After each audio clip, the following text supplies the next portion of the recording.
দীর্ঘ 17 বছর পরে আমাদের মাঝে ফিরে আসছেন। আমরা আজকে অত্যন্ত আবেগ আপ্লুত। আমরা আমাদের নেতাকে ফিরে পাবো আমাদের মাঝে।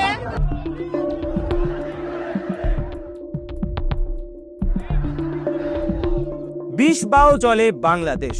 আর বাংলাদেশের এই উত্তাল পরিস্থিতিতেই 17 বছরের নির্বাসন ভেঙে দেশে ফিরলেন বিএনপির ভারপ্রাপ্ত চেয়ারম্যান খালেদ জিয়ার পুত্র তারেক রহমান। এই প্রত্যাবর্তন শুধু একজন নেতার দেশে ফেরা নয়, এটি বাংলাদেশের রাজনীতিতে একটি গেম চেঞ্জার মুহূর্ত। লন্ডনে দীর্ঘ 17 বছর কাটিয়ে তারেক রহমানের ঢাকায় ওয়াপসির ঘটনা এমন এক সময়ে ঘটল যখন শেখ হাসিনা পতনের পর দেশ চলছে অন্তর্বর্তী সরকারের অধীনে।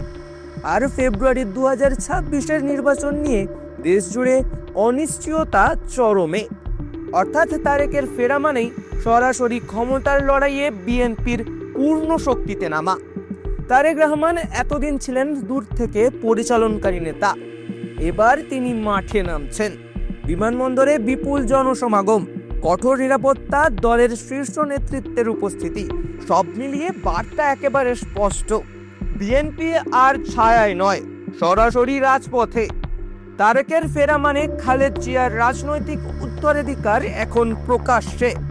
এই প্রত্যাবর্তনের রাজনৈতিক তাৎপর্য এখানেই শেষ নয়। তারেক রহমান এমন সময় ফিরলেন যখন আওয়ামী লীগ নির্বাচন প্রক্রিয়াকেই প্রশ্নবিদ্ধ বলে আখ্যা দিচ্ছে। নির্বাচন কমিশনের নিরপেক্ষতা নিয়ে বিতর্ক তুঙ্গে। আর রাজপথে নতুন শক্তি হিসেবে আত্মপ্রকাশ করেছে ছাত্র যুব আন্দোলনের গোষ্ঠীগুলি। এই শূন্যস্থানেই তারেক রহমান নিজেকে বিকল্প নেতৃত্ব হিসেবে তুলে ধরতে চাইছেন। কিন্তু পথ মোটেও মসৃণ নয়। ওসমান হাদির হত্যাকাণ্ড এখনো অমীমাংসিত।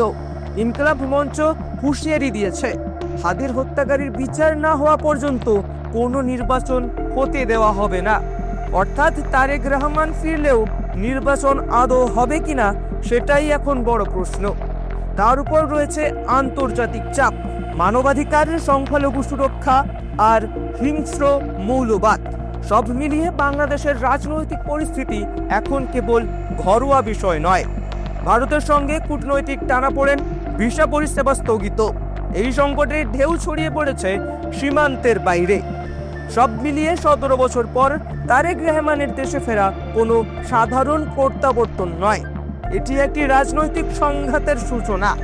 প্রশ্ন একটাই, তারেক রহমান কি এই বিষ বাও জল পেরিয়ে নিজেকে বাংলাদেশের পরবর্তী ক্ষমতার কেন্দ্রে নিয়ে যেতে পারবেন, নাকি অস্থিরতাই তাকে সবচেয়ে বড় চ্যালেঞ্জ ছুড়ে দেবে?